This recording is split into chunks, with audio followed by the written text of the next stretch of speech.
What's going on? I'm Spencer Tillis. And I'm Angela Santoro. And this is the Delmarva Sports Insider. Coming up in just a bit in today's episode. The Stephen Decatur girls lacrosse team was looking to cap off a perfect season with a win in the state title game. But could they take down Century? Stick around to find out. And the Easton Warriors boys lacrosse team looked to bring home a state championship title. But first they'd have to get past Southern. Highlights coming up. And Cape was matched up against Tower Hill in the state semifinals matchup, but could the six-time defending champs keep their streak alive? Stick around to find out. But we begin today with a couple of state title games, and I mean, how lucky are we on Delmarva right now as sports fans? It's been incredible. It has been incredible. The run that some of these teams have been on have been just so fun to watch all season long, kind of just compiling wins. We get to this point now. You get to see what you're really up against going across the bridge for a lot of these Maryland teams. The Delaware teams get to play against the teams from up north. And I tell you what, we're learning a lot about them, and we got to see a lot of great games, including Kent Island, who's taking on River Hill in the state title game. And the Bucks came out firing in this one. Bobby Guerrero right here gets the pass from Connor Flawlacker, and he's going to go ahead and put that one home.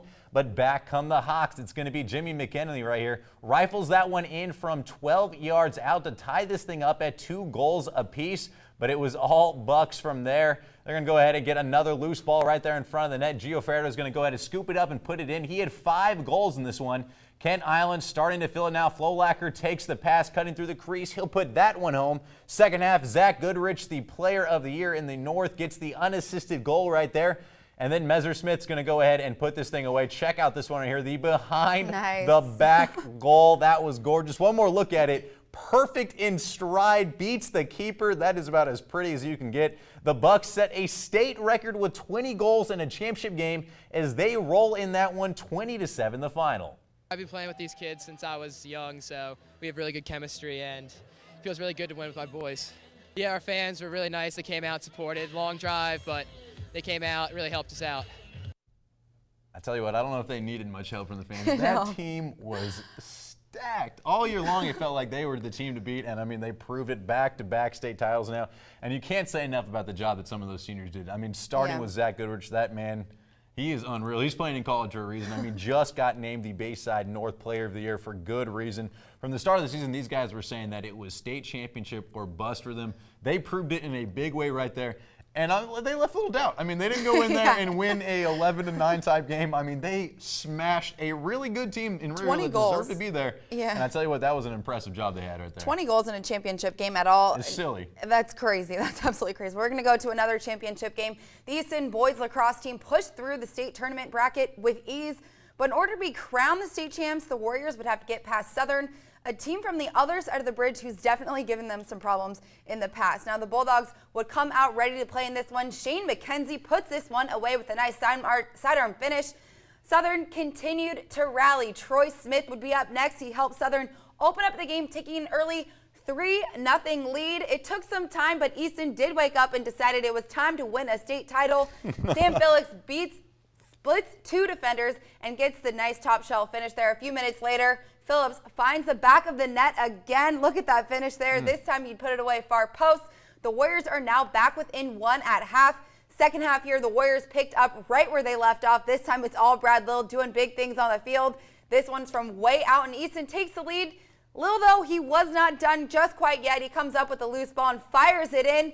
Easton secures the win, and the Warriors are your 2015 2A 1A state champions. 8-4 the final. Guys wanted to help. You know, everybody wanted to make a big play in the first quarter. Once we settled down, you know, we started playing our defense and our offense, and Nick made some great saves there. All right, now Spencer, I would be lying to you if I said that I was surprised that Easton actually won the state championship. They scored 199 goals just this season, outscoring. Couldn't get 200? I know. Come on, they cut us one short.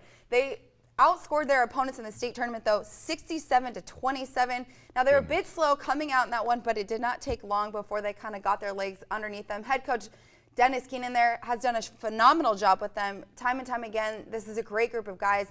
You know, they do need to replace a few of the seniors on the field, but I think that they're going to come back, and you heard it in the well, you guys didn't get to see it, but in the post-game sound, they were talking about how They just need to find a little bit of replacements, but now they created even bigger shoes for them to fill next year, and they are ready for the challenge, and I think that they're going to take it again next year. Yeah, the thing about this is they did graduate a little bit on that offense, but they bring back the core of that defense. You still got Ryan Hall, who's going to be an absolute monster for them next year. They still got a bunch of those guys. I mean, they're going to be set for a few years to go, I feel like. And you're right, the game, they started a little slow. It didn't seem like it was a lot of plays kind of individualized. It wasn't really kind of playing in their unit. Right. And then once they kind of put that behind them, it was a no contest. I mean, they over. locked them down and they were scoring at will. I mean, it was impressive to watch. Yes. And the state tournament is heating up in Delaware, as well as Cape squared off against Archmere today in the quarterfinals. And the Vikings got off to a hot start in this one. Hank Kovaleski right here takes the pass. He's going to fire that one in from the right side to get things started. And the defense was backing him up as well. Chris Argo, not one, not two, not three, not four, not five. You can go ahead and get on this whenever you want, LeBron. I mean, he was coming up with saves all over the place, keeping his team in it. And then his offense would keep playing well. Kyle Orton's going to find Robert Neal right there, and he will do the rest. The back of the net for the man-down goal. Now, the Ox did try and get their way back into this thing, got a little rhythm going. Colin Duffy rifles that one in from the left side there. They would climb back within a couple goals, but Cape would close it away. Eric Stefanko right there scores as the Vikings are moving on with an 11-9 win. And Caesar Rodney was at home today taking on inner-city rival Dover. Now Thomas Allo takes it himself all the way for the finish. He had 4 goals on the day. Dover, though, responds. Will Nabrowski with the over-the-shoulder shot just wide. You got to praise the creativity there. His teammate, though, Devon Williams, gets it done. He'll get through traffic for the finish, but it just would not be enough as the Riders continue to thrive. Sean McLeish here with a solid finish, and Caesar Rodney is going to be moving on to the next round where they will be playing Cape May 27th this Wednesday. That is going to be a fun one to watch. Yes, I guarantee you we're going to be there, so I'm looking forward to that. Well, all right, it's time for our first commercial break, but coming up next, we are still going to talk a little cross, but now it is time to take over the ladies. The Queen Anne's girls Lions were also in the state title game. We're going to talk about that. Keep it right here. My name is Jacob Glovier, and I'm the shortstop pitcher for Pigment Warriors. This is Delmarva Sports Insider.